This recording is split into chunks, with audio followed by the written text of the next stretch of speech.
What up, everybody? I'm your host, JP. This is my co-host, Josh. Hey, everyone. And welcome back to another episode of the Film Bros Podcast.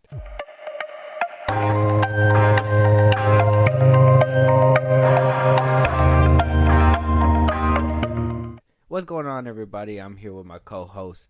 We back at it again with the news. We got a few things that happened, and I have a great pun that I'm going to use, Josh. And you can't say shit about it. You can't say shit about it, and you can't stop me because I didn't tell you about it, and I'm going to say it right now, okay? Oh, okay. I already don't like it. Oh my God. Turns out to me like Disney has a major problem. Wait, but before we get into the news, let's hear a word from our sponsor. Today's episode is sponsored by ZippyStream. If you are wondering how we make money to run our podcast, it's all because of this innovative platform. Here at Film Bros Podcast, we absolutely love using ZippyStream. It's the easiest way to convert listeners into an email list, but best of all, they find us sponsorship so we can keep making money doing what we love. Suppose you're also a podcaster thinking about starting one. ZippyStream will help you find and manage a relationship with brands that are relevant to your audience. If you want to learn more, contact us as soon as possible. Everyone that signs up this month will get to claim £10 as a joining bonus, which is around $12 or something like that. Just reach out to us by email or social media DMs, and I'll put you in touch with the guys at ZippyStream right away. Now back to the pod.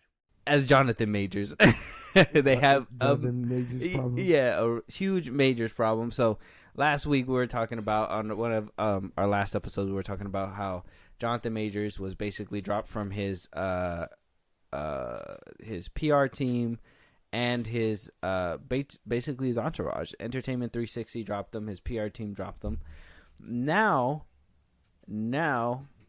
we're hearing now that a bunch of women are cooperating with the DA. Oh, shit. About Jonathan Majors. Apparently, alleged victims, abuse victims, are coming out cooperating with the DA. Obviously, the news broke, and just like a mudslide, shit just started coming up from underneath him. Him being released from multiple projects. As soon as those allegations came out, as soon as the news broke that the DA was involved with all these alleged abuse victims, because, hey, we can't say that he did it yet. We don't know. This is all just speculation. This is all just what they're coming out saying. So we do have a court date, which is supposed to be on May 8th. He has a court date. They're going to be taking him over, taking it from there. We're gonna, get the facts, and we'll get a guilty or not guilty verdict out of it. I know he has a PR crisis team now, and his attorney's coming out saying that this is all false. It's all lies. One, I guess, silver lining in the midst of all this is that Marvel has still yet to do anything about this. Disney has still yet to do anything about this. A bunch of projects dropped them, but Disney says, you know what, we're holding firm. Maybe this is a reaction to what happened with Johnny Depp, and they're like, hey, we can't knee-jerk this. We got to give it a second, see what happens. If he comes out scot-free, fine. But at the same time, in my opinion, if you hold on to him for too long, isn't that going to look bad on you too? You know what I mean? Because if everybody's dropping him like a bad habit at this point, you know what I mean? So, I mean, you're hearing all this. What are you thinking? Yeah, no, that doesn't... Marvel is sort of just holding out because, I mean, what can you do now? I mean, they kind of ripped themselves in a hole to say that Kang looks exactly like this man. You know what I mean? Like, every version of him looks like him. Just a little tweaked. You know what I mean? Like, covered in makeup or whatever the fuck else. So there was literally a reptilian Jonathan Majors. I see. So, like, they all look like him. One looked Egyptian. One looked, like samurai type shit. So, like, they all look like him. You can't tell me that there's a Kang out there that doesn't look like him. Because I've seen fan casts going around saying that they should use the dude that plays Finn. Oh yeah, John Boyega. That they should use him. And I'm like, well, even then, wouldn't that throw people off? Like, I understand from an outside standpoint, like, you got to do what you got to do to save your your company, basically. Yeah. People will boycott a Marvel movie. if he's in it. Well, Marvel's already not doing too well as it is, so they can't handle a boycott right now. Well, I mean, I'm not gonna bring that up. I don't know if you got it, but it's more of just like they're waiting. I think they're waiting to see if he comes out guilty or not before making a real judgment. Yeah, obviously, because obviously with everything that happened with like I said, Johnny Depp, the Amber Heard stuff, everything that's happening, it's really hard. Like how you said, they wrote themselves in a corner. My thing is that how are we gonna get Peter 1, 2, and 3, and they all look different, but every single Kang looks the same?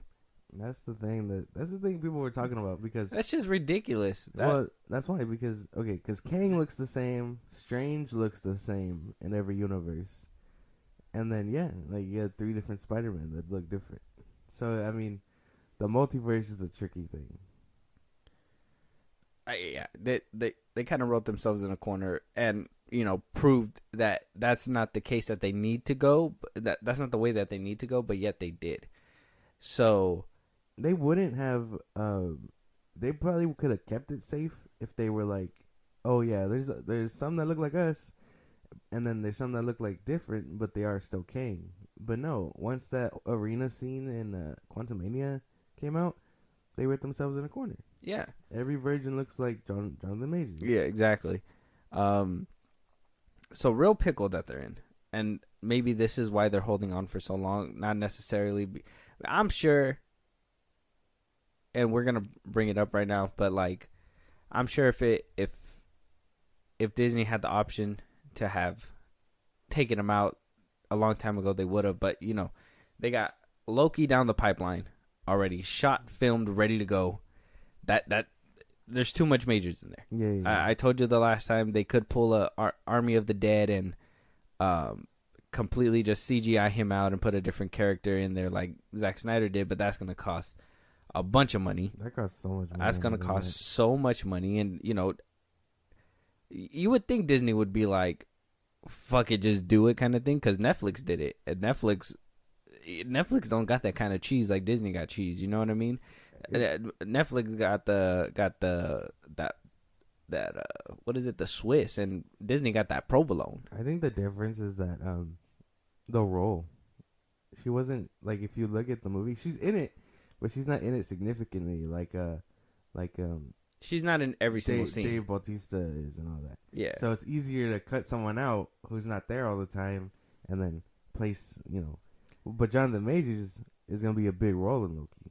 I'm just gonna say it. Zack Snyder's the GOAT, because there was a lot of scenes where she interacted with other cast members that she never even met in real life, but yet they put her in there. And I gotta say, he kind of cheated with the whole dream lens thing, but that's a different story for a different day. But yeah, Disney could do something like that. I know that's not the first movie where I think there was a movie, I forgot what it's called, but I know that there's a movie out there where they had to get rid of an actor, and they basically just cut his head off and they basically pasted somebody else's head on and had the performance from the other actor, but just had a different actor on the head of the actor. It's happened. Sound familiar, but I don't know. I can't remember what movie it was, but I know that it's happened and I've seen it before, and I was just like, his head is completely disproportionate from his body, but they tried. I think it was an older film. So it's gonna be very hard to remove him as of right now. So we could, and this is I don't know if Disney is gonna try to distract this. Are they gonna wait until Guardians of the Galaxy comes out? Because if Guardians of the Galaxy comes out and then they say it, at least they can probably save some money on the box office with that one. But if they say that he's not going to be in the next films, will that hurt Guardians of the Galaxy? If they say it before Loki, will that hurt Loki? If they say it after Loki, will they hurt their brand because they waited so long? You know what I mean? I think they're just in a pickle. I think right now it's just they just don't know where to maneuver at this point. That sounds about right. I don't know. I still hold out hope that he didn't do it, but man, it is dwindling down quickly. And we still haven't heard anything from him. Exactly. Nothing says guilty like silence. I'm just saying. how like it's louder when you're quiet about it. You know what I mean? He should have came out and said something. Like, I know his attorney and his PR team are basically doing all that, but he needs to come out and say He should something. have said something when he started losing movie roles. Holy shit, man. Honestly, and I don't. You have a crisis PR team, and they're not telling you like, "Hey, try to save your roles. We're gonna need some cash later." Put out a tweet, something, man. Like an apology video. While it does seem cheap, you know what I mean? Mm-hmm. Like, at least that would have been something than nothing. You kind of just vanished after Creed 3. Yeah, and Creed 3 and Quantumanium, that was supposed to be your big success thing, right? And even Disney, Quantumanium's coming out on digital and pretty soon on Blu-ray and whatever and blah, blah, blah. But, like, Majors is nowhere to be found. Where he was heavy in the campaign when it was, like, 4 theaters. Now, during the release, it's like they're trying to keep him out. And he was arguably the best part of the movie. Yeah. And they're basically just like, no, don't look at him. No. King who? And so I just wanted to let you know a few, maybe, I don't know if you are going to eye a little bit of these and be like, oh, I wish we would have got that with him. But so apparently there was an adaptation for The Man in the Basement that he lost out on. We already know about the Army ad that he's not going to be in anymore. There's also a Texas Rangers MLB team announcement about Otis Redding, I guess a biopic that they're going to completely just dismiss him from. And also there is a documentary that he basically voices and, stars in. It's something that was supposed to come out on National Geographic or something. And they don't even know if they're going to release that either. And it's supposed to be, his lines are done. Everything's ready to go. It's just, they just don't know whether to put it out or not. Oh, man, I'd push it out. Anyway. They probably will, but it'll probably come out quietly with other things. They're going to be like, oh, yeah, here's this, and this, and, and this. What do you call it? I mean, I'd watch that. I don't even watch much National Geographic, but I know people watch it mainly for, like, the narrators and stuff. Because I think Barack Obama did one too. Yeah. I think the worst one for me was Matthew McConaughey's. I don't know what it is about his voice. All right. Yeah, like, all right, look at those birds. Those birds are majestic. Yeah, I just couldn't do it with them. But it's interesting how, how things are playing out because, 1 second we had the lawyer come out saying, hey, he's completely innocent. And we have so much stuff that is going to completely just... He's innocent. PR team drops him. More witnesses come out for DA. He gets dropped from movies. He needs a better lawyer. He needs something. He needs someone good, man. I don't know, man. I just think, and maybe somebody said this before, maybe his best out is maybe he's just saying that he did do it, apologize for it, and maybe blame roids. I'm just saying. He just came hot off of Creed 3, right? He had to get jacked. Whether he took them or not, I would just say, hey, we got in a heated argument. I was on the roids. I'm seeking help. And then hopefully there might be a redemption arc down the line. But if he winds up being, for reals and he did this and more people are coming out and he just sits on it and lets it get worse, there might not be a redemption arc. There might not be a comeback. I'm just saying, if you need an out, I think that's a good out. That's just me. I don't know. No, man. You can blame it on the roids. He's not gonna blame roids. There's no way. I wouldn't put it past him. I'm calling it now. He probably is gonna blame it on the roids. He'll be like, I had to get Jack for Creed 3. I was coming off hot of Quantumanium. I just needed to make sure that I was in the right set, and I was coming off of it, withdrawals, and it was a bad night, whatever. Should reach my phone. Had to go to work. No, and I fucking lost it. It was a done deal. No. I don't think he's gonna blame that on the roids. Seems like too much of a Too convenient. Okay, so if you needed it, if you were in his position and you needed it now, I just want to say, because the crisis PR team, they're hard at work. They're gonna try to figure out a way out, whether it's true or not. Who knows? But what if you were his PR team? How would you tell him to get out of this? I'd be like, you better start apologizing, man. What do you call it? But somebody got some tweets. Start your apology tour, dog. This isn't a good look. You got multiple projects dropping you. If somebody calls you an abuser, just be like, I acknowledge what I've done. That's your move. Just play play armadillo. Just like, say hey, everything and just play dead. Hopefully they just poke you and walk away. Just be like, hey, I may have done this, and I apologize for possibly doing it. Like, I may have possibly. Because it's still alleged. You can't. If he says he's sorry, that means he's owning up to it. She's possibly not okay, but I possibly may be sorry that she's not okay. You know what I mean? Like, you just gotta. It's still not confirming that you did it. Just skirt the line. Gotta tiptoe. Know that they gotta know that you're sorry. Doesn't know what you're sorry about. Yeah. I'm sorry for the abuse. Allegedly. Looks around the room. Allegedly. I'm sorry about my alleged allegations.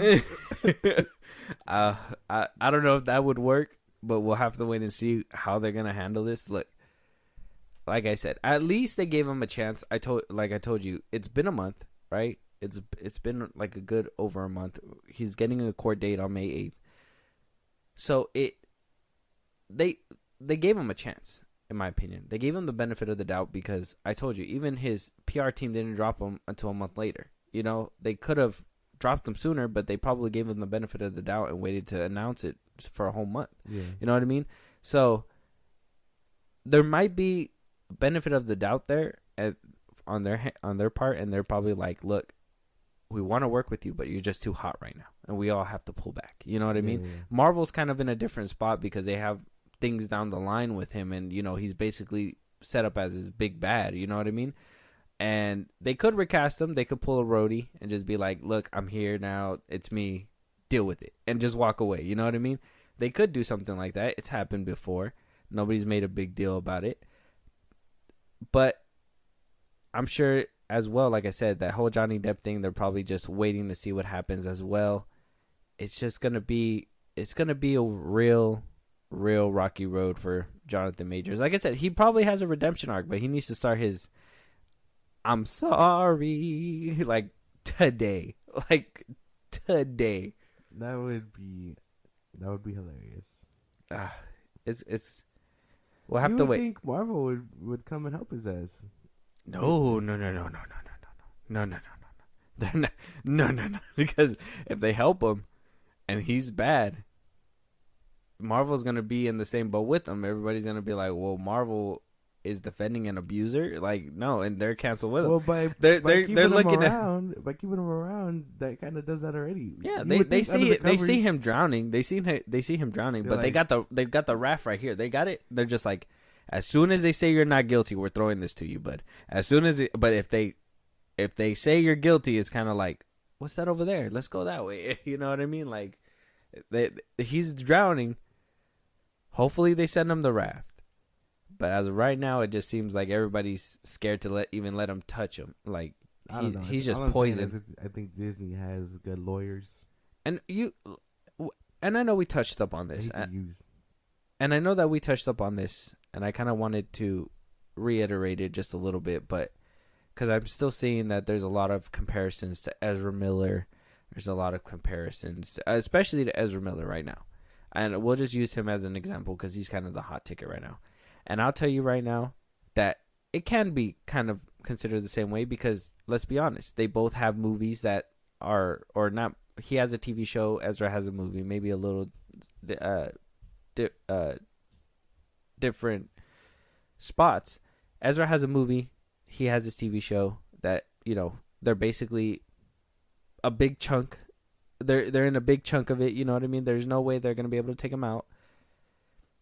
Now, the allegations are completely different. Ezra's, as we know, he's alleged to give drugs to a minor and, groom a minor or whatever, and steal wine from houses, and beat up people at bars, and etc. etc. And then you got Jonathan Majors, who allegedly not only just slapped one girl, but has a history of slapping these women. So obviously completely different. But everybody's saying like, oh, how Ezra's basically gonna have a chance to even continue going regardless of the verdict. He's not even guilty, but Kang is not gonna be able to continue on. Like Jonathan Majors is not gonna be able to stay as king because of the allegations that he has. You know what I mean? It's different. It is completely different. It's a little different. What do you call it? Not comparing like allegations or whatever, but like he's only shot up to Loki season 2, as far as we know of. You know what I mean? Mm-hmm. That's the most recent thing he's probably coming out in. He might even have a cameo in Secret Wars. He might have. Not Secret Wars. Marvel Secret Invasion. Marvel could have. He had him. They had him for Quantumanium, and they knew that stuff was going to be needed later. They could have already had him film a few, end credit scenes or something. You know what I mean? That's right. So, as far as we know, his last biggest thing from Marvel is Loki season 2. Yeah. And that's like one of the last shows we get of the year. And then basically it's basically just going to be Secret Invasion and Loki. He could totally, I mean, I doubt he'll show up in Guardians 3, but he could show up there in a post-credit scene. Same with the Marvels, because it looks like they're also tapping into the multiverse a little bit with the whole aura thing they got going on. But but that's like it. That's the last thing we've heard. Ezra Miller has, as far as we know from his side, from that side of the table, it's like he's only in the movie. You know what I mean? Yeah. So it's same circumstances. It's just we haven't even heard if Ezra's getting a sequel or if what he's doing after the Flash, other than like rehab. You know what I mean? Yeah. And Jonathan Majors just hasn't moved. He had things lined up that have been swept away from him. Ezra didn't have anything lined up. Mm-hmm. So it's not so much as comparing allegations and like who did what. It's more of like looking at it from like someone had more projects lined up, because this was Jonathan Majors' year. I think he would have dominated box office numbers. Yeah. Next year would have even been a bigger year exactly. if this wouldn't have happened. Exactly. And so you're basically kind of like they're in the same boat, but not really. Same boat with allegations and having a future within their properties, but not with their allegations, but like just having a future with their respective franchises. Now, who knows? I'm just afraid if Ezra does get that second chance, he's probably going to be looked at as like this bad guy if Majors doesn't, and vice versa. If Major gets it and Ezra doesn't, it's going to look bad. And, people are going to, be like, oh, the difference and whatever. And it's just going to be compared badly. But honestly, whoever's comparing it out there, I think it shouldn't be compared. Everybody's case is unique. If you want to kind of try to get to that, maybe you can compare him to Josh Brolin or somebody like that. Somebody who has the same allegations and probably like the same kind of setup, because Josh Brolin, the history of domestic abuse. Yeah, domestic abuse, and he had a future with Marvel, obviously playing Thanos and blah blah blah. So I would just say maybe knock off the Ezra Miller ones. Those ones don't really line up because again too much. As much as he's allegedly in those things, most of those things have been disproven or not to be swept under the rug. But he's only been charged with like B&E, so there's quite a difference, if that makes any sense. Yeah. B&E and domestic abuse are, I think, are two different things. Mm-hmm. One may be more drastic and life threatening, but it's a little different. And comparing these two situations doesn't seem productive. Nope, it does not. So we'll have to wait and see what happens with Jonathan Majors, but everything just seems to be getting worse and worse, and I think he needs to say something ASAP. And, maybe start writing his way out. Maybe he already has, and maybe he had a final script ready to go and he was about to apologize and everybody, and then this news broke where he's like, oh, the women are talking to the DA, and he's like, fuck, now I gotta go back to the writing board. So he just starts erasing. Can't say this, can't say that. Woman, let's put an E instead of an A. So we'll have to wait and see. But something that is happening, and Disney is starting to learn from their mistakes, is that we got a casting. Well, more people are being cast in the new Lilo and Stitch movie, live action movie. Mm-hmm. But somebody who got hired and fired and then rehired was the actor who's playing Danny, which is the love interest of Nani in Lilo and Stitch. Yeah. So we got word saying that Kuhai Machado, who was originally cast to play David, was released for basically old, racist, and very much prejudicism against people with darker skin. And it was all over his social media. And so Disney seen that and said, up. We already have a problem. We don't need another one. We're going to recast. And so they cut him and now recasted Capo. I'm going to butcher his name. Dudoit. He will be the new David in the Lilo and Stitch series. He's also a relatively new actor. He has played a couple, at least I believe in Magnum P.I. I think he played in an episode or so. So he will be he will be playing David now, which is a good thing. Just to kind of put that out there. I think this should happen. I think everybody should be vetted. I think everybody should have their history pulled up, at not obviously credit score or anything, but make sure they ain't got no record. You need a 401k to play this movie. Yeah, make sure you don't have a record. You're not gonna be going to jail. Obviously people develop stuff and that's different if it's like a one and done, but if they have a history of this, like somebody we just talked about, and one tragedy sparks up a storm, it's kind of like, nah. But if one thing happens and they could just get rid of him quietly and not have to deal with all these extra stuff in the back end, it would be better. That's crazy. The internet works fast. They were like, we don't really like this guy. Let's see if we can dig up dirt, and then they found some. Yeah. The internet works fast. They're quick. So we also got word saying that Chris Sanders, the original voice of Stitch, is in final negotiations to come back to play Stitch. God. And that we're getting Greg DeGuire to come, to play Courtney B. Vance. Or Courtney B. Vance to play Cobra Bubbles. Sorry. And on top of that,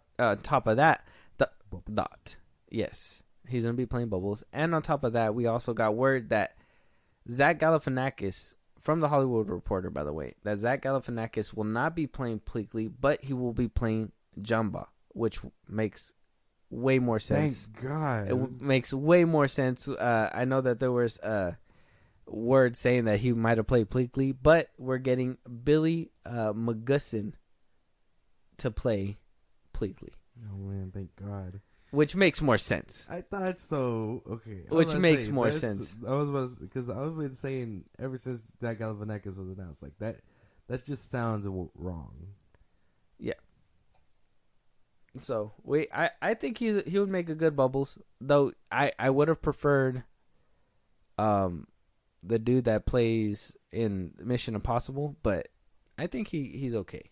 He can do it. And Jumbo and Pleakley, not that bad. I don't know how Zach Galifianakis will do as Jumbo, but that'll be an interesting thing to see. Yeah. Interesting. Looks pretty cool so far. Are you vibing with this? Now I know this was your thing back in the day. That's right. This was your jam. Yeah. Is hitting good for you? Yeah, I'm vibing right now, especially if the original voice of Stitch is coming back. Yes. Final negotiations. Anything can happen. At this point, I wouldn't put it past that he probably has some back history that's gonna not get him hired at this point. Oh my God. It's very, Oh man. I don't know. Lilo and Stitch is a property that, you know, everybody loves. It's gonna be something that a lot of people are gonna look forward to. Now, getting the original actor to play Stitch, in my opinion, is a plus. I think that's something that honestly, you should have signed him on first before you signed on anybody. You know, if you're already recasting Lilo and all them, you should have had the negotiations done for the OG Stitch. You know, because all you need is his voice. You're doing everyone but the main, well, one of the main characters. Yeah, unless they were in talks with him for a while, and he's just, you know, gonna be a bigger ticket because, you know, he did play in the original Lilo and Stitch. He did reprise his voice in the animated series, so he's been Stitch for a while. So I mean, if he's like, hey, I've been helping you all out for a while, been lending you my voice, I need a little bit more Gouda on top of that cheddar. You know what I mean? And the rest is history. Yeah. Very good, very good stuff. Or yeah, I say it's good. I think it's good to hear. Oh, and fun little fact: the original voice of Nani is gonna be playing a new character. She's basically gonna be what's it called? Basically what Bubbles is, but a female version. Like, you know, I'm assuming there in the story is gonna be 2 social service workers, and it's gonna be Bubbles and a female partner, which will be Nani's character, the original voice of Nani from the original Stitch. Because they said they were giving her a brand new character to play. Oh, okay, interesting. I guess. Yeah. That's my speculation from what I read. I know I read it somewhere. I can't tell you where I read it, to be honest, but yeah. So her name is Sydney Elizabeth Ugandong. Sorry, I don't want to butcher your name, but yeah, she will be coming back, not playing Nani, but playing somebody else. And from what it sounds like, she is playing a social security worker, so I'm assuming she's probably going to be working with Bubbles in some capacity. Yeah, okay. So I guess that makes sense. It might be a little bit off-putting to hear Nani's original voice. Honestly, yeah. Yeah. That would be a little distracting. So it's always a thing. I always, same thing when I told you when we talked about The Last of Us. When I heard Joel's original voice in the show, I was just like, what the fuck? Like, it's just it's weird to differentiate, you know? Yeah. So we'll have to wait and see. But I'm excited for this. Everything sounds like seems like it's shaping up. It seems like they're actually going to put some care into this. Like I said, just a little skeptical on the talent. That's it. Just a little skeptical. Jumba and Pleakley, Billy Magussin, and Zach Galifianakis, those are the only 2. Oh, and Courtney B. Vance as Cobra Bubbles now. But those are the only 3 that are experienced talent. Yeah. And the rest of them, especially the main one, which is Lilo, is inexperienced, you know? So that kind of worries me a little bit. Just a little bit. It makes sense. We'll have to wait and see. Yeah. At least a trailer. Yeah. I need concrete stuff because you fucking with my emotions, Disney. Don't go fucking around with my childhood. They are going to try to take care of your childhood. They better. And they're going to smother it with a bunch of nostalgia, probably. They better. Like I said, I just need to see that plane dividing the mountains and hitting the ice cream off a dude's hand. I'll be happy. I know. If they don't have that bald dude with the ice cream, I'm a riot. I need him dropping his ice cream at all times. I need a casting announcement for him. I need to see what he looks like. This just in, ice cream dude has been cast for Lilo and Stitch. It's gonna be great. I'm not a big fan of these remakes, but there is no but. Actually, I'm not a big fan of these remakes, so this is gonna be very, very, very, very, very, very, very, very, very bad if it misses. When they start getting to do Hercules and stuff like that, I'm gonna take those ones to heart. I need perfection from those ones. I would argue I need perfection from this one too. Hercules, of course, but Lilo and Stitch, that one needs to be perfect. Oh yeah, too. This one, Hercules, and then I think they said they were doing live action Tarzan a while back. I could be wrong about that. Didn't they already do the one? Do one for a different place though, right? Yeah, for someone else. I don't think it was musical based or anything like that. I say musical based, but It'd be cool if Phil they did. Collins was, It'd be cool if they can, you know, put that banger Phil Collins on there again. That'd be nice. yeah. He didn't need to go that hard. He didn't need to go that hard on the track. Like, hey man, we're making a movie about Tarzan. He was like, "Give me the keys," and then you just started playing Fire. I listened to that. I listened to that album quite often, just because it goes so hard for no reason. It does go He hard. didn't have to bless our ears, but he Bro, did. I'm just telling you, he spoiled us, and that's why I'm so critical about this shit, because we got such great classics back in the day. That's what we need today.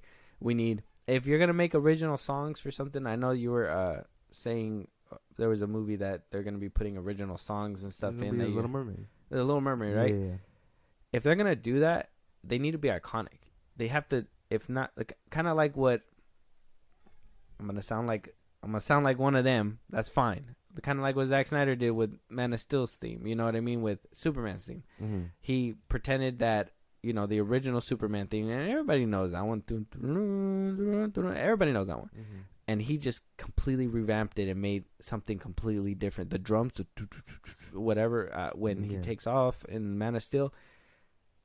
That's a great way to take a piece, something that was iconic, and transform it to the modern age. You know what I mean? Yeah. And I think that's what Disney needs to take notes on, is how do we translate something that is nostalgic and great, not necessarily try to repeat it, but try to make it better for the modern day audience. You know what I mean? And instead they just try to copy and paste it. And though it's okay sometimes it doesn't land great, and it's not something that could be copy and pasted. You just needed to do something all original, you know?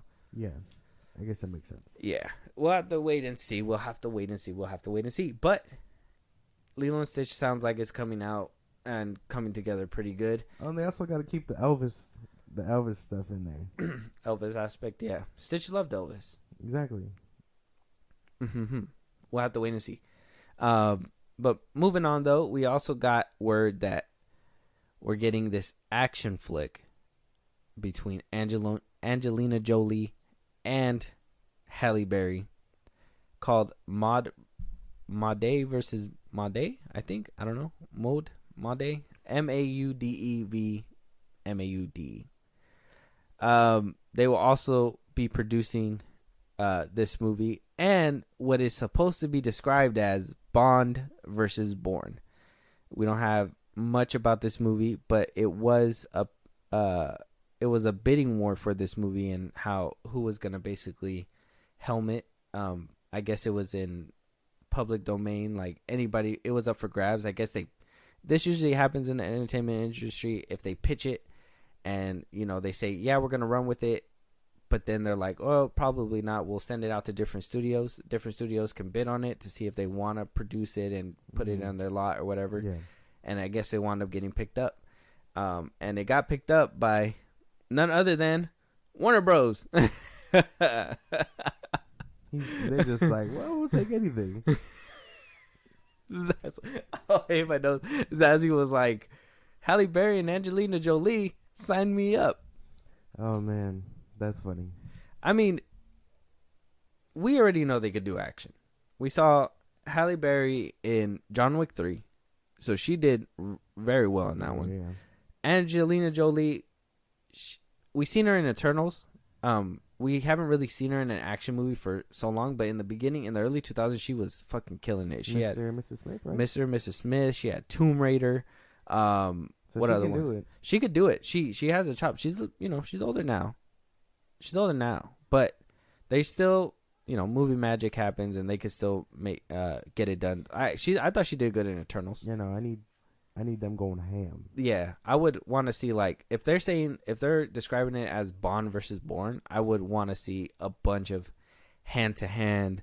I want to see, somebody shooting like John Wick style, fucking boom boom boom, like shit like that. Yeah. Like we've seen how hard that shit can go. So, and especially Halle Berry being a part of one of those movies, a John Wick movie, and Angelina Jolie too. She was a part of it, like you said, Mr. and Mrs. Smith, and I would think that's one of the high octane movies. You know what I mean? Back in the early 2000s, like one of the best shooters and hand-to-hand combat that you've seen in a while.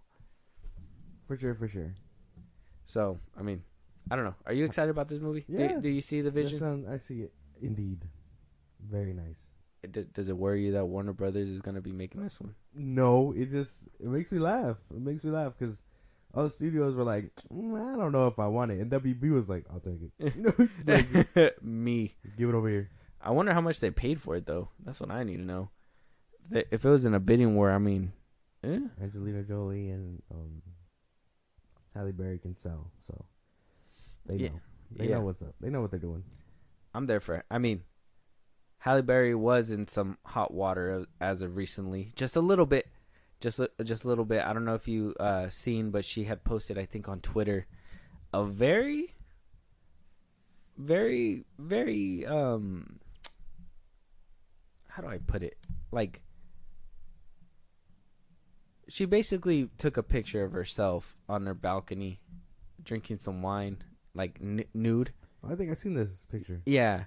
And a lot of people were, making that comparison. I don't know if you've seen that video with that one comedian where she was like, oh, I'm 40 and because I have no kids, I could do whatever I want and I could take a rocket ship up to space and go to Paris for lunch and come back and save the... Like, she basically made a joke. I'll show you the video later. What the fuck? She basically made a joke about it and was like, oh, because I have no kids, I have freedom. And a lot of... the conservative outlets, a lot of people were making fun of her, saying that, oh, she's old and has nothing to do, so she tries to make herself feel better by, posting these videos and trying to make people laugh. So those same people latched onto Halle Berry and was underneath her comments saying like, oh, 40 years old, no kids, but yeah, you're doing this. Like, why are you doing this? And I don't know what they're complaining. Let a motherfucker do what they want to do. Yeah, Halle Berry, first of all, is fine as fuck. She could take naked photos and put them anywhere. I don't give a fuck. She could go ahead and do that shit all the time.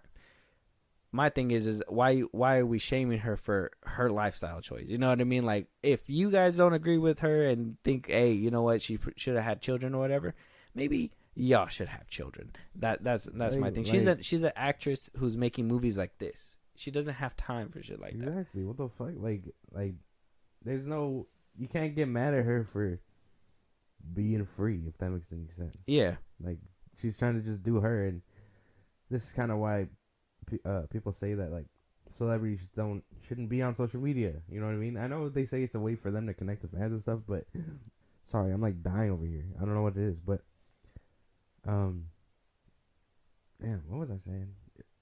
That fans will react like this to certain posts. Yeah, and that's what I was saying. And like, if these are the fans you want to connect with, I'd be like, well, fuck y'all then. Like, there's no way. People shouldn't be on her ass for a picture. No. But I did see the picture. Yeah. And, people are saying that. And she did defend herself, and I think she had a good moment where she, basically shut shit down and was like, I can do whatever I want type shit. You know what I mean? She's Halle fucking Berry. She can do whatever the fuck she wants. So it'll be interesting to see them across from each other. I don't think we've seen any movies with them together in them. Right? I want to say no. Not that I can think of off top. So it's gonna be good to see their chemistry. It doesn't make sense because they were big hits way back when. So you're kind of like, well, Halle Berry made Catwoman, so I mean, well, hold up now. Hold on now. Angelina Jolie was in Eternals, so I mean, but that's when comic book movies were in. Halle Berry made Catwoman when comic book movies were struggling at their. She was trying. She was trying for something. No, and I'm actually one of those that don't mind it. Like, it's not like the best comic book movie. Wasn't she Elektra? Who? Halle Berry? No, Angelina Jolie. No. No. No. Oh, okay. No. I don't know why I thought that was her, but I think it's because they kind of look similar. Her and the actress. A little bit. Angelina. The only reason why she's more defined. Yeah, because of her jaw and shit. But yeah, we'll have to wait and see. I think they will have a good chemistry. Bond versus Bourne type of movie sounds great. Sounds like basically Mr. and Mrs. Smith, but with chicks. So yeah. I'm down for it. Obviously, they're not gonna live together and stuff like that, but I'm down for it, for the action and all that shit. It's gonna be good. But something that's gonna be kicking off pretty soon, and something that you're probably excited about. So James Gunn has been all over Twitter as of recently, saying that casting has happened. He hired a casting director. Things are moving forward for Superman Legacy. And now we're hearing that physical production will begin in the beginning of 2024 for Superman Legacy. That makes sense for the timetable. Yeah. We should be getting Creature Commandos by 2024. Probably mid 2024. And then yeah, Superman Legacy comes out 2025. Yeah, probably the beginning of the year, maybe in March, May. I think he gave it a release date already. Did he? I want to say yeah. I think he said it on Twitter. But I can't remember. I don't have my cell phone to fucking bring it up. But oh yeah, July 11, 2025. there you go. Yeah, So, and the Batman Part 2 will be in October 3rd, 2025. So yeah, July 11th. That sounds about right? Times table wise. mm-hmm. Yeah. So we're gonna be getting that. He's gonna be preparing himself for that. I mean, hopefully we'll probably get an announcement, a casting announcement. Yeah, we'll hear a casting before that, I think. By CinemaCon or Comic-Con, huh? Comic-Con, huh? CinemaCon's too close. CinemaCon is too close. Comic-Con is more down the line. Well, damn. I really want to go to one of those. But, like, yeah, no, that's more down the line. Yeah. That's around, like, when school time starts for everyone, I think. Yeah, like in August or something. Some shit like that. Yeah. So we'll have to wait and see with the casting announcement, which I'm sure they're hot on that tail. Like they already know. I'm sure James Gunn already has an idea on who he's gonna pick. I need someone good. I am very worried. Henry Cavill? Imagine that he puts him through all that hassle. He's back. You know? He actually is Superman now, but he will be in my Superman movie. That'd be interesting. And one interesting thing that I thought was hilarious at the same time jarring is that when this announcement was made, somebody, a Twitter user under his post, basically asked him, if you're writing, if you're directing, if you're doing all these things for Superman Legacy, who's giving you notes? Is Warner Brothers giving you notes? Is somebody telling you, hey, this script is no good? Is this bad? Oh, we talked about this a little bit. Yeah, and we kind of touched up on it on a different episode. I kind of wanted to read on his tweets because I thought it was interesting, his response, and he gave a very long response. So he basically told them that Warner Brothers doesn't give him any notes because Warner Brothers and DC are their own entity. And so he said, so DC, how does DC, or who at DC gives you notes? And then he basically said, it's interesting to see the numerous responses to my answer here about how notes work in Hollywood. From when I began writing, I have been given scripts and stories to my many different trusted parties for notes. Listening to constructive criticism is the lifeblood for any writer. So as head of DC Studios, I give the script to people I trust, like my exec Chantel Nong or DC Comics writer Tom King, and get their thoughts about what works well and what could work better so I can improve the script. So just a little bit there. He he talks to a comic book writer called Tom King and his executive Chantel Nong. Some might say that might be enough. A comic book writer looking over his notes to, better map out the material. With someone as controversial as Tom King, maybe not controversial in a political sense or dramatic sense, but what he does is in comic books, very controversial stuff.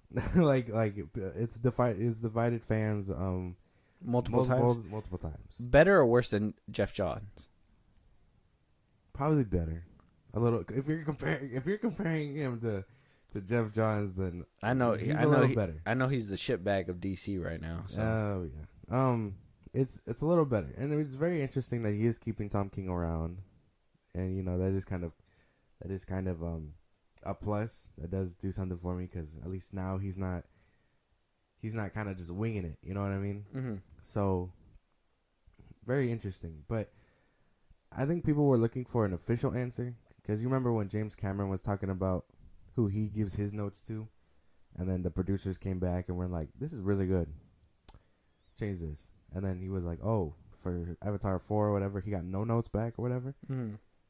I think people were looking for something like that, not people he is close friends with, his colleagues or whatever, like a producer, someone above him. But you obviously can't do that if he's the head. Yeah, because I mean, he could send it to different people, but I think the problem is that he's choosing to give it to people that he knows, That's what I'm saying. his friends. Yeah. And His close you know, colleagues. who knows if they're just a bunch of yes men? Like, yeah, boss, that sounds fire. Yeah. We can have Superman diving into the crust of the earth. Yes, sir, that sounds fire. Yes. What if we don't have Superman have a poop fetish? Get out. Get Yeah, out of my office. yeah. Get this man out. Trunks or no trunks, and whoever says no trunks gets shot. So it's, yeah, I kind of see what you mean. Surrounding yourself with yes men, and we've already talked about it before too. You know, him hiring or him continuing to have his wife involved. Yeah. Him hiring his brother now for two roles. That's two. It's kind of says a lot about who he is. So he kind of goes on and says, to paraphrase Stephen King, first draft door closed, second draft door open. Writing is communication, so this is important. All that said, I've never as a director been given notes I was ordered to take. Not from Universal on Slither, from Marvel and the Guardians films, nothing. I've always tried to take the notes that will actually make the film better, and I argue about the ones I think won't work. This process has worked for me because I have been blessed in the partners I've chosen to work with. We're all moving forward towards one thing, making the movie better. And I can put my ego aside and be open when I need to be and convincing when I need to be. I know this is not the case for everyone, and it wasn't always the case for me as a writer again. Again, I am blessed this way, but that's how notes work, and I'm not going to suddenly stop taking them because I'm the head of the studio. Interesting. After all that said, all I heard was, I do what I want. You give me notes. If it's something that I feel like I need to change, I will change it. If I don't, I will argue no. And that's fair. If you feel like something's going to work in your movie opposed to others, that's fair. Creators' visions should be preserved, in my opinion. But when you're the head of DC Studios, when you're the top dog, it has to be a different thing at play. Like, I would have understood if he was producing Superman Legacy, but I don't think he should have been directing it or writing it. I think he should have had other people do it, and he could have read it to see how it could have came out. Maybe tweak some things depending on how it's supposed to fit in the story. Mm-hmm. But I don't think he should have ever had control of all three aspects, because now who's going to be the one to stop him if it's not good? And in a way, that could show you that he's willing and ready to give and take full responsibility if it doesn't work. But still, like you said, it just seems like he's surrounding himself with a bunch of people saying yes. And I don't know how it's going to work out for Superman Legacy, honestly. Yeah, no. Because this is kind of just, it's weird. It does sound weird because it does sound like while he is talking to other people, it isn't people that would give him real notes, if that makes any sense. Other than Tom King. Tom King, maybe. But to really be like, hey, here's my Superman script. Read it for me, and then, let me know if you have anything to say. And then someone comes back, reads it, and is like, hey, I think X, Y, and Z didn't work. And he's just like, okay, I'll give you X, Y, but why not Z? And then argue about it. And then at the end of the day, he has say what stays in. So if dude is like, Z doesn't work, he's like, oh, but I think it does. And then he can walk away. Yeah. And then put it in his movie. And that's where that full accountability is going to take place. If this movie bombs, it's nobody else's fault but James Gunn. He can't even shift blame. If he was just a producer and had a director and a writer on there, he could have at least been like, okay, Oh, that was him. yeah, No, and even that was him. We'll correct it on the next go around. You know, this movie still made money. Yada yada yada. Blah blah blah. But now that you're the one who's doing it, if you bomb this movie, nobody's gonna want to watch any more of your movies. So he's basically in the corner, and I'm hoping that this is one of these moves because, to be honest, this is probably something I'd do to put so much pressure on myself to make sure that I do a good job because I personally work a little bit better under pressure. So I'm hoping he has that same mentality where he's like, all right, I'm under pressure. I can, pump this shit out and it's going to be fucking magnificent. Great.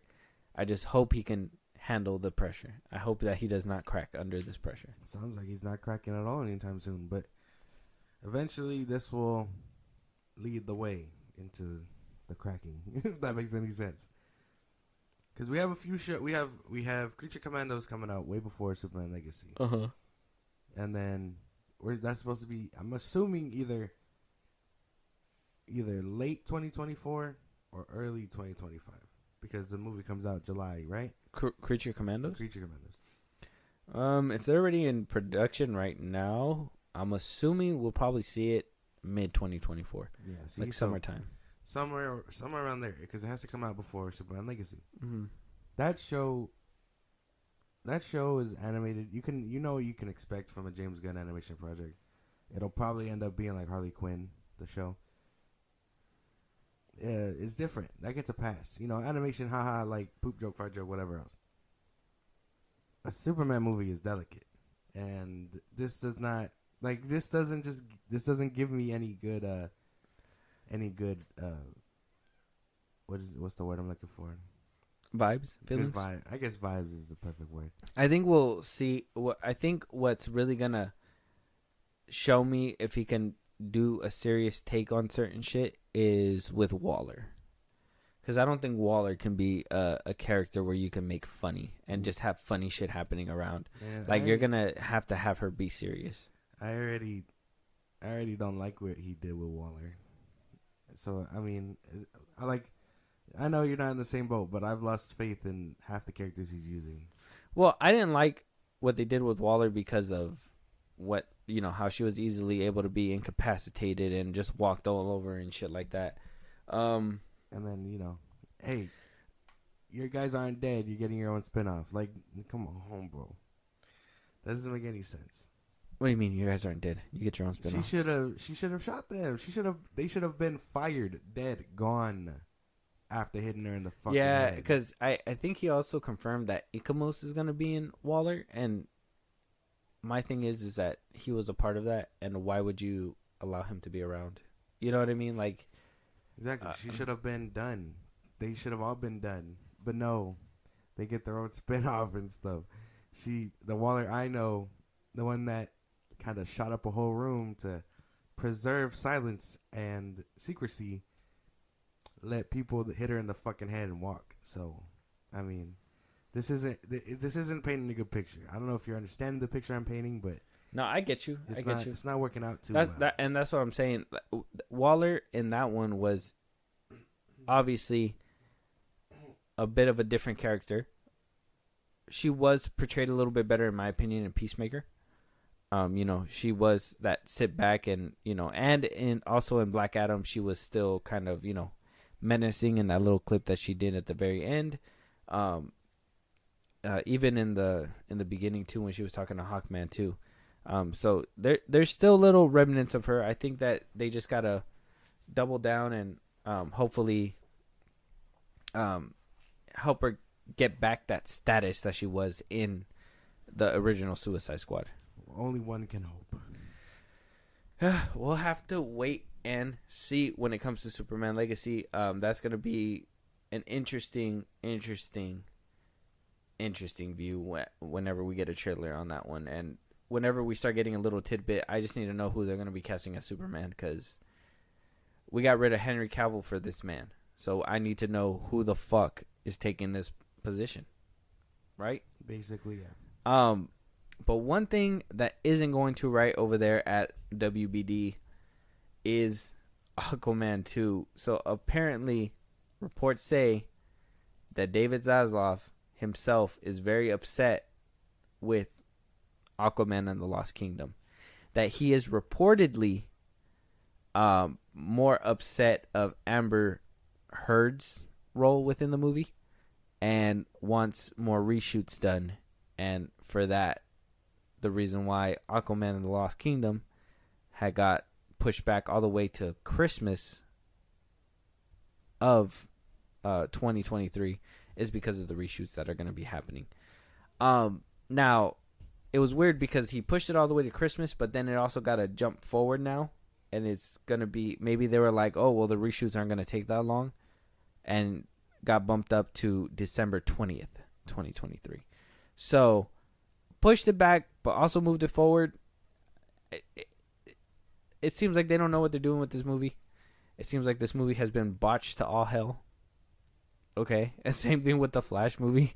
I feel like that one's been botched as well. Like, it was supposed to be something else, but over the years it transformed. And I think at this point, not only has Aquaman needed to transform, but it also needed to get rid of one of its main stars that was probably within the whole movie. So there's going to be a lot of context and chunks of movie missing with her being completely, or if, how they said, a bunch of heavy reshoots were done to remove her. Yeah. Okay, yeah. Not happy with Amber's performance, man. That sounds about right. But man, the whole movie needed reshoots. They are planning to cut her ass out entirely.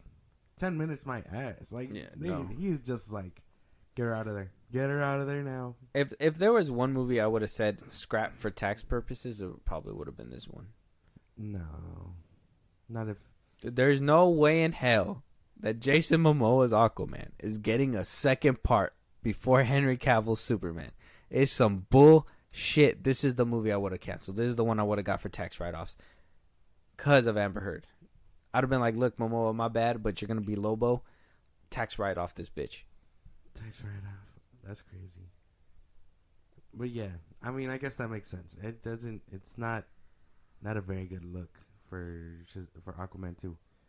Hopefully it still pulls something out, but it is the tail end of the year, and it is an Avatar, so I don't think it's gonna do hot either. Yeah, no, I honestly think that's why they pushed it to December, and it would be too on the nose to have it on Christmas Day. So I think that putting it a week before Christmas is kind of like, oh, well, it flopped because they had no money because Christmas, gifts and whatnot. They weren't going to go see an ocean movie that is supposed to be summertime and Christmas. Yeah, no. That's not going to happen. So that it's their way out, and also, explaining the reason why Aquaman probably is going to bomb. I mean, we already know Shazam bombed. This one's going to flop as well, flop really hard. The Flash is still up in the air. I'm not sure. I'm assuming the Flash is probably, I wouldn't say the Flash is $1 billion movie. I'd say a good $700 to $800 probably $1 million movie. It's just Aquaman 2, it's not going to do so well. And Zaslav saying that he's very disappointed. This movie, I'd probably just skip altogether. I'd just be like, all right, wait for streaming. Honestly, yeah. This one, not looking too good. And it sucks because I actually like the first one. Damn, man. If DC fumbles this year, this would have been a good year for DC. But hopefully the Flash and Blue Beetle kind of bring it out of its little rut. And WB makes some fucking money. But, yeah, no, I don't think Aquaman 2 is going to do too good. Yeah, I don't know if you've seen that too, but a lot of people are supposedly shilling for Blue Beetle now. Saying like, oh, you got to show up. Oh, you got to show up. You got to show up. If you want him to be part of the new DCU, you got to show up. Even James Gunn said, Blue Beetle will be part of the new DCU if you show up. I really like how people have taken that 180 because that's how it's always worked. That's literally how it's always fucking worked. Isn't that crazy? Isn't that crazy when people want to see more of this guy? Show up to the movie. You don't show up, you don't get more of the guy. Like, that's always been the thing. Maybe when we were showing up, i.e., BVS, Man of Steel, Wonder Woman, Suicide Squad, if you would have continued with that one, people would have showed up. But we showed up for those movies, and then afterwards we got them robbed. They were completely robbed, and we never got them back. You know what's crazy? A little side tangent, but I watched Suicide Squad like 4 times in theaters. Did you really? I did. Wow. I liked it that much way back when. Like now it's kind of like I cherish it, but at the same time I know it's garbage, so it's my garbage. but like I watched that thing 4 times. I think I watched it with you, and then I watched it a couple more times with my friends, and then like right at the tail end when the movie was coming out. You watched it one more time? I watched it one more time in IMAX because the homie was like, let's go see it. And that they only had IMAX. So we sat in the booth and the big ass thing, and it looked so cool. But I watched it 4 times. Damn. No, I watched it one time, and I was like, they fucking, this is not the movie. I was like, this wasn't the movie, because right before that, BVS had come out, and it was with the whole, you know, obviously the 30-minute thing. Yeah. So when it came out on Blu-ray, and I watched the 30 minutes, I was like, this BVS is way better. Why'd they cut a lot of this shit out? You know what I mean? So when I was sitting there watching Suicide Squad, I already knew in my head that this wasn't the final product. So when I was watching, I was like, this is fucking garbage. I'm going to wait for the extended cut. And sure enough, they wound up coming out with the extended cut. Mm-hmm. It helped, but it wasn't. It didn't help like BVS helped. You can still tell, like, it wasn't enough. It wasn't the true vision. Yeah, exactly. Suicide Squad was completely botched, and that's why I scream to this day, release the error cut. But we'll have to wait for that day. But yeah, what do you call it? I just think it's funny because that's how it's always been. Show up to the movie theaters, and you get your sequel. All of a sudden, people remember that because DC hasn't had a $1 billion movie. I don't even know if they've had one in forever, but like. But then you tell people to show up, and then you're gonna tell people to show up for Aquaman, and he's not gonna play Aquaman, so you're not even gonna get another Aquaman movie. You're probably gonna get a different Aquaman with the Aquaman movie, but you're not gonna get this iteration of the Aquaman again. I know. Aquaman will still be part of DCU. Yeah, but yeah, not your Aquaman. That's what you're telling me, Momoa. Like, but it's always been like that. Show up for your movie. Show up for your movie, and you get a sequel. How, like, look at the Suicide Squad. We haven't heard about a sequel for that. It didn't make $1 billion. It made like what, $100 million? Yeah. Suicide Squad. The Suicide Squad. The James Gunn Suicide Squad. That made $160 million. Yeah. Oh, well, see, there you go. See, so we haven't even heard of a sequel for that. And then, you know, the Batman 2. Peacemaker was a sequel. Doesn't make $1 billion. We are getting a sequel, but that's kind of because Pattinson's contractually obligated. So Matt Reeves is contractually obligated, so they're gonna push one out. They would push one out with lower budget, but they are still pushing one out. Yeah, we're getting a trilogy off that one. So that one was already. It's a saga. Oh yeah. But what do you call it? That's how it's always been. So for people to finally get that and be like, show up to Blue Beetle if you want a sequel. No shit. That's how it's always been. Well, I don't know with that. I don't know. We're not gonna get that with these. I was telling him on Twitter. I was like, Blue Beetle is the Black Panther for Mexicans. So we gotta show up. That's true, but it doesn't look too good for me. I think it's funny. I'm mad, and I guess it's fitting because Black Panther, though it was pretty good, it didn't look too good either with the CGI and stuff. So hopefully, Blue Beetle looks better with more trailers. But as of right now, with Blue Beetle, I'm not so excited with that one either. DC has just been on a not very good hitter streak, so we'll have to wait to see about that one. Yeah. But moving on, we also got word that our new Reed Richards might be Adam Driver, that he's in final talks to be Reed Richards. Now, we heard that this report came out last week, so we're probably going to hear whether or not he gets, because ball's in his court. They made an offer. Mm-hmm. They're saying, hey, this is how much we're going to pay you. This is how many movies we want you in. Do you want to take the job? It's all up to him. So we'll probably hear something by this week. And, you know, we're hearing rumors of who Sue Storm could be. I know Mila Kunis is in there, but I'm sure that they're trying to make sure that he is going to play Reed Richards so they can, you know, obviously bounce the chemistry off him. Who's going to be Sue? Who's going to be Johnny? Who's going to be Ben? I was hearing a lot of yeses for him, and I could see why. I could see him being that lovable douchebag type character because of Kylo Ren, but I don't know, man. I don't 100% see him. A lot of people were saying too, like, what about if is he gonna need to cut his hair or something? And we never really seen him with short hair. That's another thing too. And I'm just like, I don't know. I would have to physically see him in that role to know whether or not he's good in it. But I can't imagine him as that. I could think of a few people better. I know, like, people were throwing the dude from Ben Kingsley or whatever his name is, and I could have seen him. Yeah. You know what I mean in your head.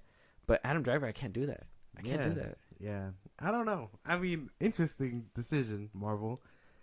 But I mean, if they're saying he can do it, I just might need a picture or something, because I know there's fan edits going around, but that's different.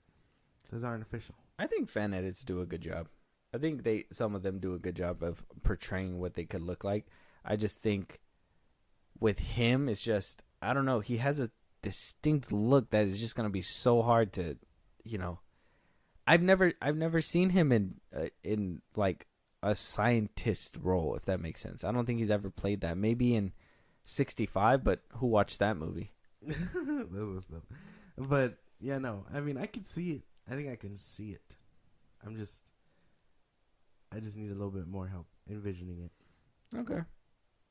I guess with this one we're gonna have to wait to see a little bit more pictures, maybe a set photo, something on how he looks. Fantastic Four suit, something. Yeah, because as of right now, I can't see him. I think maybe I can probably put him into that theory where, like, you know, he charted in the 60s, so maybe he can have like that 60s look, and then eventually, you know, when he comes to modern times, get a more modern look, and maybe the long hair might work for that 60s look. Yeah. You know what I mean? For that 60s Fantastic Four look, and then show that transition into short hair so it's not too much of a shock when people see it. I don't know. He'd have to cut it short, and then they'd have to dye his sides gray. Basically. What if he what if they use like the quantum realm and he gets like a haircut down there or something? That makes sense. Yeah. Just be like, oh, when he warped, his hair grew gray and whatnot. Yeah, it gave him a perfectly fresh fade with some gray. Yeah. Basically. Yeah, this one's gonna be an interesting one. Still no word whether he took it. It's just final negotiation. So, by the time this episode comes out, if anything comes up, we'll probably report it in a different episode. So stay tuned and watch out for those, guys. Moving on though to our last topic, we got a trailer for a new Insidious movie. Yes, Insidious: The Red Door. Thank goodness. This one, the synopsis is basically saying the Lamberts 10 years after the last installment. As Dalton begins college. So we're getting everybody back. Ty Simpkins is coming back as Dalton. Patrick Wilson will come back as Josh Lambert. Rose Breyer will come back as Renee Lambert, his mother. Lynn Shay will come back to reprise her role. How will she do that? Because she died in the fourth part or the third part. I don't know. We'll have to wait to see. Spoiler alert if you guys didn't know that. But yes, she might be coming back in some capacity. Very nice, very good. Wait, who? Lynn Shay. Oh, she actually died in the first part. She died in the first one. Yeah. Somehow she didn't make it into the fifth part. Oh, well, they've been keeping... Okay, well, Insidious lore. What do you call it? So, in the second one, she shows up as a ghost. Mm-hmm. Or she's one of the astral projections. Mm-hmm. And then she shows up in Lost Key as one. And then... No, Lost Key is a prequel. Oh, she shows up there. Mm-hmm. She's an actual, like, person. It's a prequel, that one. Oh, she's actually alive. And then the... fourth one? The fourth one? What do you call it? She was... I forgot which one that one is. I don't think I've seen that one. Oh, the last key was 4. Oh, see? So that's so 3 and 4 are prequels, though. Those two are prequels. I've seen 3. 3 wasn't that bad. But those two are prequels. It's good that they're kind of coming back to them because So, respectively speaking, 5 is supposed to be the third part to maybe 1 and 2 because that one had Dalton in both of them. So you watch 3, 4, and then 1, 2, and 5. 1, 2, and 5. There you go. That'd be the order. But this is exciting stuff because I was really wondering where this series went or saga went, and like good to know that we still got one, and it makes sense. I'm glad that they came back to this family because I think that's kind of what lost its touch with the first two, or I mean the last two. They didn't have the original family. Yeah, you're kind of like they were trying to like add to the world and stuff, but you kind of forgot where it all started with that family. Yeah. But let's get into this trailer, man. Yeah. I'm excited. Patrick Wilson will be directing this one, just to let everybody know. So, not his first time directing, but you know, some people say that he still needs some work to do with his directing. So, hopefully, it comes out looking good, right? For sure. Let's check it out. 5, 4, 3, 2, 1. Dalton! Oh, he got old. Are you ready? We're ready to forget the further, once and for all.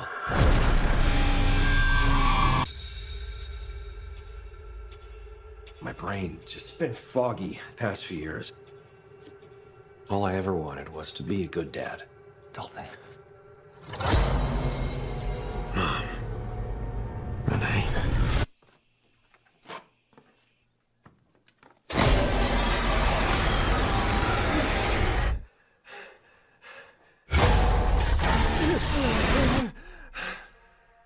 Did you ever try and get help? I'm just trying to push He through. got old. Should have cut his hair. Why didn't you drive Dalton to college? You still have a few weeks before your students show up, right? Just an idea to reconnect. I know it's been tough with you too.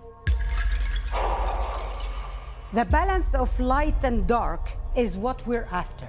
You're in the art school, I take it? Yeah. You go here too? Yes.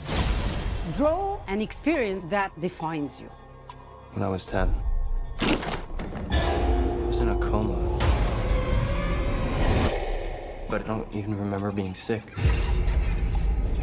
Sink deep into your memory and let's see what light can find.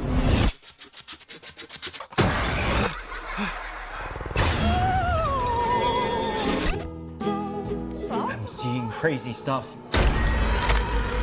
I think these drawings could be clues from my past. There's so much you don't know. And I was too scared to tell you the truth. Our family has been keeping secrets. They suppressed our memories, but I can still feel something following us. There's only one way to find out.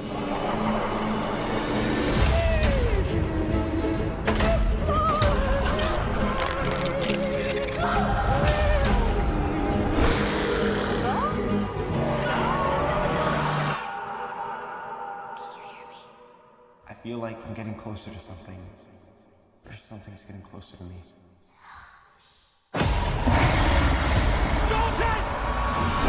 When you awaken the dead, the further you travel, the riskier your journey will become.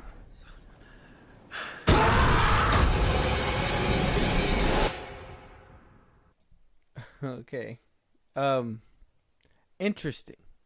Now, from a scale of scary shit, I'm more invested in the new Boogeyman movie than this, if that makes sense.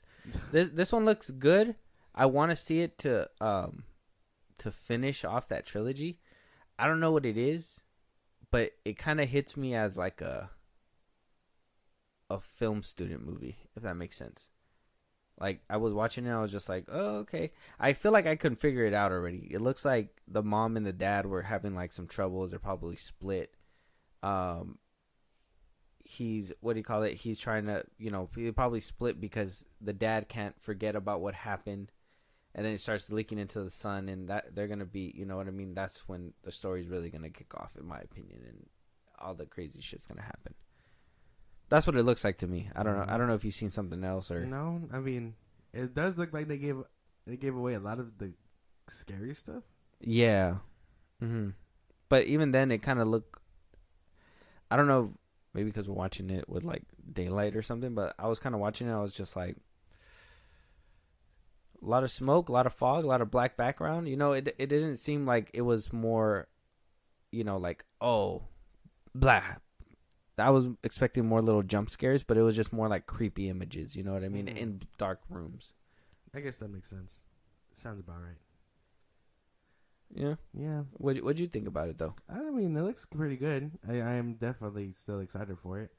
It does look like they give away, like I said, the scary stuff. But still looks pretty good. Yeah. I'd be down to watch it. It looks like a good continuation from the second part. Exactly. And that's something that, or actually, it looks like they're doing, because I didn't see a lot of part 2 scenes in this trailer, but they put a lot of like part 1. So it looks like it's going to like jump off of that. But we already knew in the second one they were struggling from that. So how they connected to the third one is going to be interesting to see. Insidious The Red Door coming out in July. Actually, do they have a specific July date? Because I think July is going to actually be good. July 7th. What other movies coming out in July? I'm not sure. For next year? Yeah. I don't know. I have not heard any slate for next year. For this year. Oh. It's coming out July this year. July this year? Yeah. What the fuck? And we're barely getting a trailer. Yeah, I didn't even hear. This one must have been flying on the goddamn radar because I did not hear anything about this one at all. Yeah, me neither. I don't know if maybe this was supposed to be a streaming movie and they bumped it up, but I don't know. I don't even remember if The Last Key did numbers because, to be honest, that's the one that I haven't seen. I've seen Insidious 3. The Last Key I never got around to. If I remember The Last Key, it was pretty good. The story was like interesting and it kept you like together, but I mean, maybe it just didn't do numbers. Yeah, because I don't think I remember. Maybe. I don't know. I can't really remember it either. That's crazy. We'll have to wait and see, though. Trailer looks interesting. We'll probably wait for another one to see what else happens. July 7th, it comes out this year, 2023.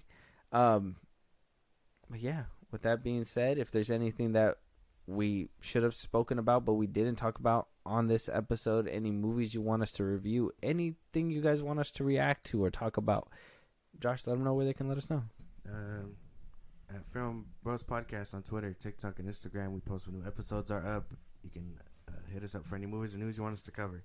If you want to listen to us on the go, Spotify and Apple Podcasts at Film Bros Podcast. If you want to support us in a big way, Zippy Stream at Film Bros Podcast. It takes us the name and an email. And if you want to go ahead and subscribe to our YouTube, go ahead and do that at Film Bros Podcast. Yeah, and with that being said, we'll talk to you guys on the next one. Talk to you guys later.